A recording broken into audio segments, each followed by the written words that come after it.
একটা জামাতের পক্ষে দাওয়াত সংগঠন কিতাল জিহাদ সব ক্ষেত্রে ভূমিকা রাখা কি সম্ভব? অবশ্যই। আমরা এটাও আরেকটু ব্যাখ্যা করলে ভালো হতো। জামাতের কথা আমরা বলেছি, জামাত মুসলমানরা এক জামাতবদ্ধ থাকবে। ইয়াদুল্লাহ আলাল জামা, আল্লাহর রহমত জামাতের উপরে।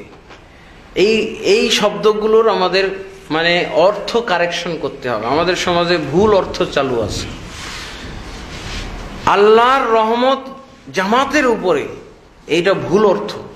আল্লাহর রহমত এক জামাতের উপরে, এক জামাতের উপরে আল্লাহর রহমত। এক জামাত হলো মুসলমানদের বৈশিষ্ট্য, তারা এক দল। আর বিভিন্ন দলে যে বিভক্ত, এটাকে জামাত বলা নাজায়েজ। এটা কি বলতে হবে? একটা খারাপ নাম।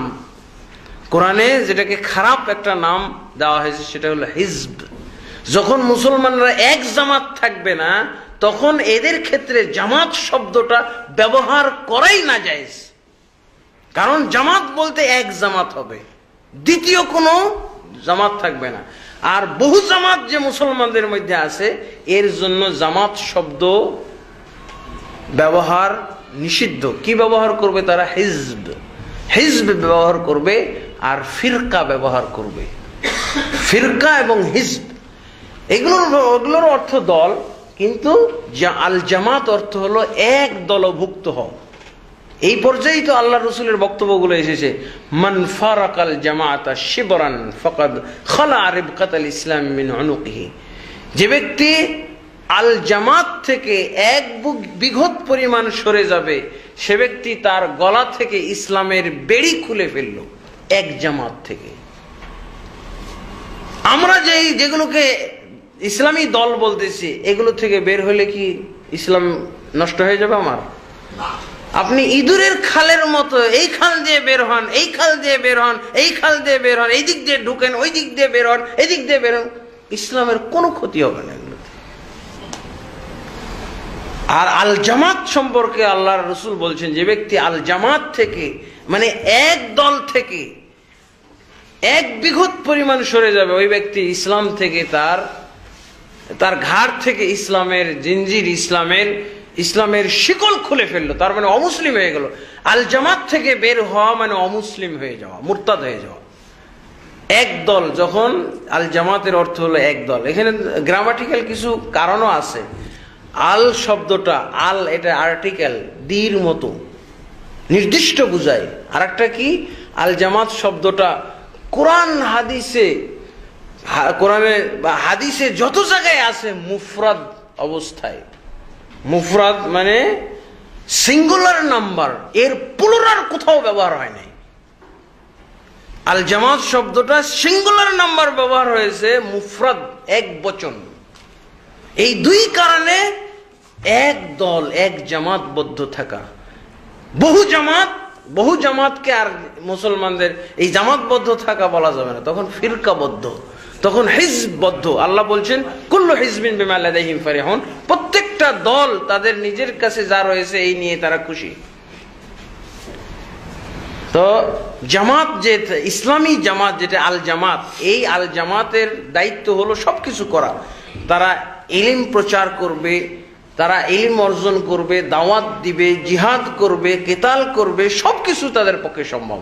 তার কারণ মুসলিম জামাত, এর ভিতরে তো সব দায়িত্ব বন্টন করা থাকবে। আমিরের পক্ষ থেকে, খলিফার পক্ষ থেকে সব দায়িত্ব বন্টন করা থাকবে এবং সবগুলো কাজ একসাথে হবে, কোনো অসুবিধা নেই।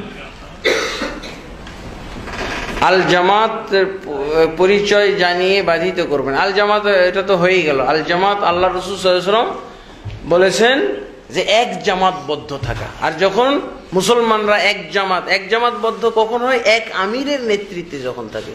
যখন বহু জামাত আর বহু আমির, তখন এগুলোকে জামাত বলাই যাবে না। কি বলতে হয়? এগুলো ফিরকা অথবা হিজব। আর একটা শব্দ বর্তমান যুগে, সেটা হলো কি তানজিম, তারা ব্যবহার করে। এইগুলো আসলে বহু দলে ঐক্যবদ্ধ। আমরা যদি মুসলমানদের ঐক্যবদ্ধ চাই, তাহলে এখন আমাদেরকে বলতে হবে যে 100 দলে মুসলমানদেরকে ঐক্যবদ্ধ হওয়া উচিত। এক দলে ঐক্যবদ্ধ হওয়ার কোনো সুযোগ নাই। এক দলে ঐক্যবদ্ধ হইতে হলে অবশ্যই যদি 100টা দল থেকে থাকে তাহলে 99টা বিলুপ্তি ঘটাইতে হবে, এবং যারা 99টার বিলুপ্তি ঘটানোর চেষ্টায় রত থাকে এরাই হলো আল জামাতের সদস্য, যদি সংখ্যায় একজন লোকও পাওয়া যায়। ইবনে মাসউদ রাদিয়াল্লাহু কি বলছেন যে হক দল এরাই হলো নাজাত প্রাপ্ত দল, ওয়ালাউ কুনতা ওয়াহিদান, যদিও তুমি সংখ্যায় একজন হও। যখন বহু দল হয়ে গেছে তখন আল জামাতের সদস্য হলো ওই ব্যক্তি যে 99টা কমানোর জন্য মাঠে নেমেছে এবং কোন লোককে এই 99টা দলের ভিতরে বা 100টা দলের কোন জায়গায় যেতে দিচ্ছে না, নিজেও যায় না। এই হলো ঐক্যের সদস্য, এই হলো ঐক্যের পক্ষে শ্রম সাধনা দানকারী। এর পক্ষে সম্ভব একদিন ঐক্যবদ্ধ করা মুসলমানদেরকে। আর যারা এই 99টা দলে মানুষকে মুসলমানদেরকে বন্টন করতেই আছে, সভা সমিতি এবং বিভিন্ন ধরনের আয়োজন করে, এরা সব বিভক্তির সদস্য। আল্লাহ আমাদেরকে রক্ষা করুন এই সমস্ত দলাদলি থেকে। আল্লাহ। অনেকে বলে থাকেন যে হাদিসের ব্যাখ্যা অনুযায়ী রসুলের জামানায় বহু জামাত ছিল, তাই তিনি বলেছেন পরবর্তী জামানায় বিভিন্ন দল বিভক্ত থাকবে। না, আল্লাহ রসুল সাল্লাল্লাহু আলাইহি ওয়াসাল্লামের জামানায় ছিল যখন জাহিলি সমাজের মধ্যে বিভক্তি ছিল। মুহাম্মদ সাল্লাল্লাহু আলাইহি ওয়াসাল্লাম যেই সমাজ গঠন করেছিলেন এই সমাজ ছিল ঐক্যের সমাজ এবং মহব্বত, পরস্পরকে মহব্বত এবং ভাই ভাই মনে করার সমাজ। কখন এটা কথা ঠিক নাই, বুঝ ঠিক না যে আল্লাহ রসুলের যুগে বিভিন্ন দল ছিল। হ্যাঁ, আমরা দুটো নাম পাই তাদের আমলের ভিত্তিতে, আনসার এবং মুহাজির। আনসার মুহাজির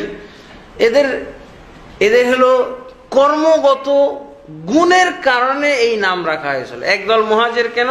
যে তারা হিজরত করেছিল তাদের বাসভূমি, তাদের আবাসভূমি মক্কা থেকে, তাই ওরা মুহাজির। আর এই মুহাজিরদেরকে তো আশ্রয় দিতে হয়েছে, নাহলে ওরা থাকবে কোথায়? যারা আশ্রয় দিয়েছে এদেরকে বলা হয় আনসার। তো এটা কোনো দল না। তারপর আল্লাহ রাসূল সাল্লাল্লাহু আলাইহি ওয়াসাল্লাম এদেরকে জাহিলি দল বলে আখ্যা দিয়েছিলেন। কখন? ওই তাবুকের যুদ্ধের সময় যখন বলে ইয়া লাল আনসার ইয়া লাল মুহাজিরিন, এ মুহাজিরের দল তোমরা আসো আমাকে সাহায্য করো। হ্যাঁ, এই আনসারের দল তোমরা আসো আমাকে সাহায্য করো এই মুহাজিরদের বিরুদ্ধে, মুহাজির ছেলের বিরুদ্ধে। তখন আল্লাহ রাসূল কি বললেন? মা হাযিহি আদাওয়াল জাহিলিয়া ওয়া আনা বাইনা আযহুরিকুম। জাহিলি দাওয়াত শুরু হয়ে গেল আমি তোমাদের মাঝে বিদ্যমান থাকা অবস্থায়। অর্থাৎ আমরা আর তোমরা, এটাই হলো জাহিলিয়াত। ইসলামের ভিতরে মুসলমান সমাজে কিভাবে জাহিলি সমাজ তৈরি হয়? যখন আমরা আর তোমরা বলা শিখে মুসলমানের একটাই শব্দ আমরা, ফার্স্ট পারসন, সেকেন্ড পারসন নেই। তারা সব কাফের, তারা বলতে কাফের বুঝাবে, তোমরা বলতে কাফের বুঝাবে, আমরা বলতে ফার্স্ট পারসন শুধু মুসলমানদের জন্য, আর ভিন্ন কোনো শব্দ না। মুসলমান আমরা আর তোমরা নাই, মুসলমান সব এক। আল্লাহ রাসূল কি বলেন? মুহাজিরের দল আসো। ওখানে আনসার বলছে আনসারের দল আসো সাহায্য করো আমাকে। আদাওয়াল জাহিলিয়া ওয়া আনা বাইনা আযহুরিকুম। জাহিলি দাওয়াত শুরু হয়ে গেল আমি তোমাদের মাঝে বিদ্যমান থাকা অবস্থায়। আমরা তোমরা হলেই জাহিলিয়াত চলে আসে। আমরা তোমরার মাসলাই তো আমরা এখন কি আক্রান্ত।